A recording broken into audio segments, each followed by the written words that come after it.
단돈 14만 원. 여러분, 이 금액으로 뭘 할 수 있을까요? 친구들이랑 삼겹살에 소주 몇 병 마시면 끝나는 돈이죠.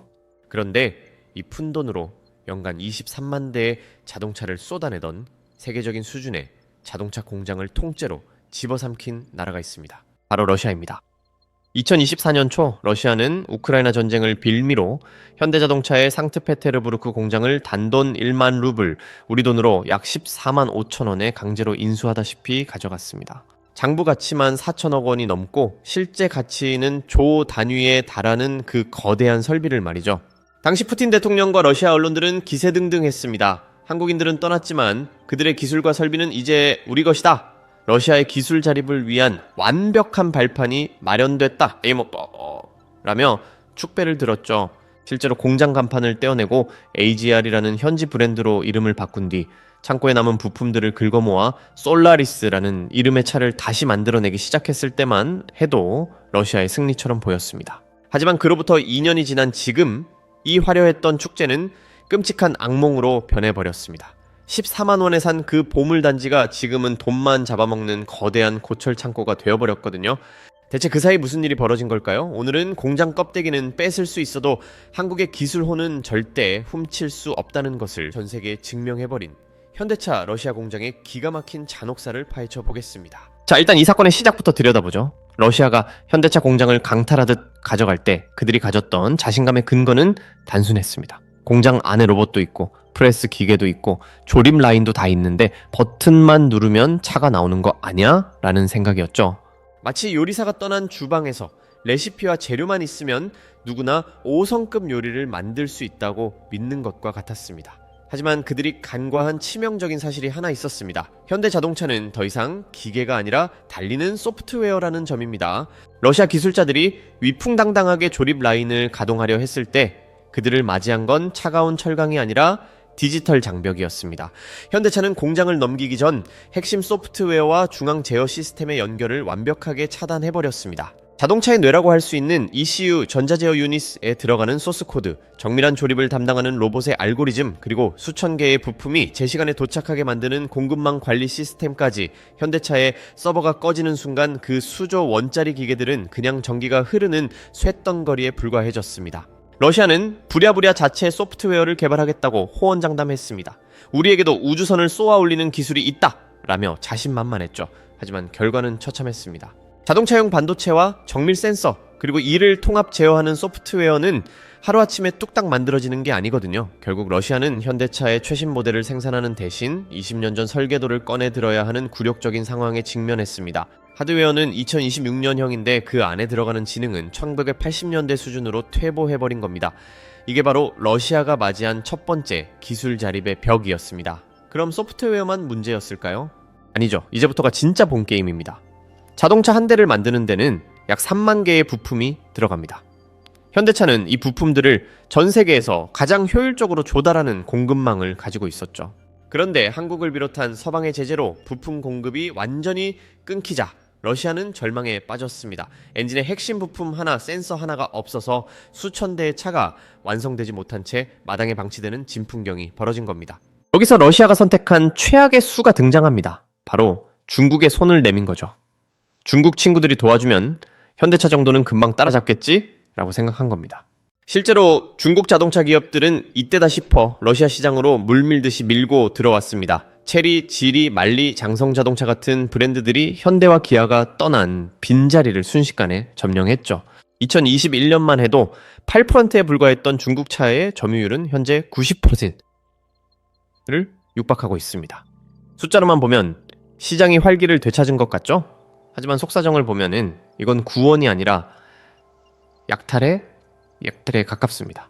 러시아 소비자들은 비명을 지르고 있습니다. 일단 가격이 말도 안 되게 비쌉니다. 중국 기업들은 경쟁자가 사라진 러시아 시장을 호구로 보고 있습니다. 중국 현지보다 2배 이상 비싼 가격에 차를 팔고 있거든요. 그런데 품질은 어떤가요?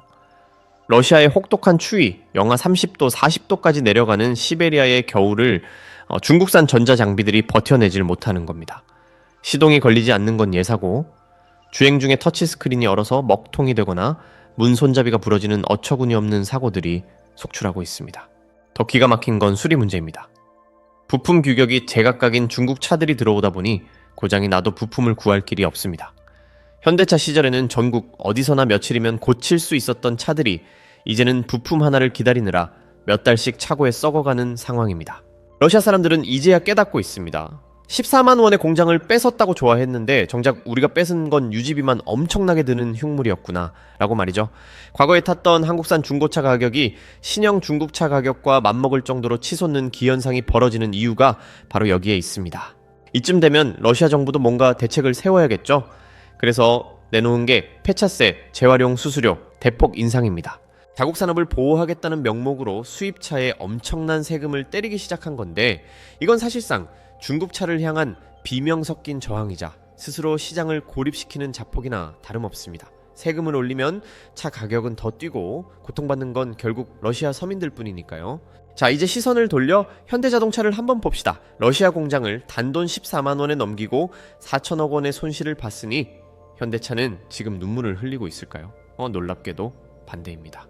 현대차는 러시아라는 늪에서 발을 빼자마자 날개를 달았습니다. 러시아에 투입할 에너지와 자본을 미국, 유럽, 그리고 인도로 돌렸죠. 특히 인도 시장에서는 역대 최대 실적을 갈아치우며 제2의 전성기를 맞이했습니다.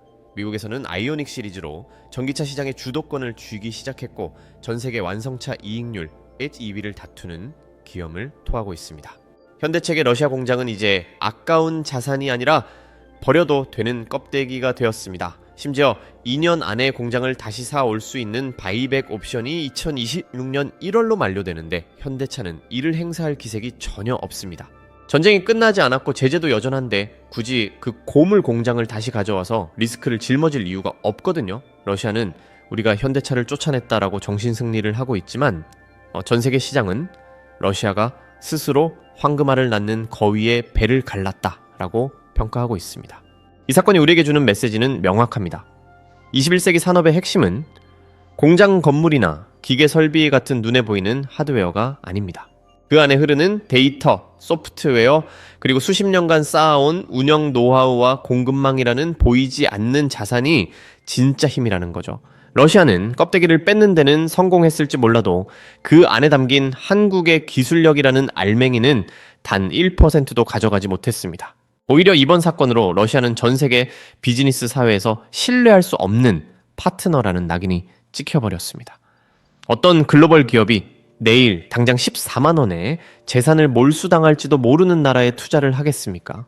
러시아 자동차 산업의 40년 퇴보는 단순히 기술 부족 때문이 아니라 신뢰라는 가장 기초적인 자본을 스스로 짓밟았기 때문에 발생한 필연적인 결과입니다. 이제 결론을 내려보겠습니다.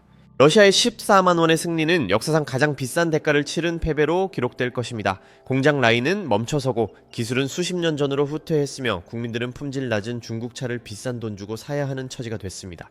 반면 현대차는 과감한 손절을 통해 더 큰 세계로 나아갔죠. 여러분은 어떻게 생각하시나요?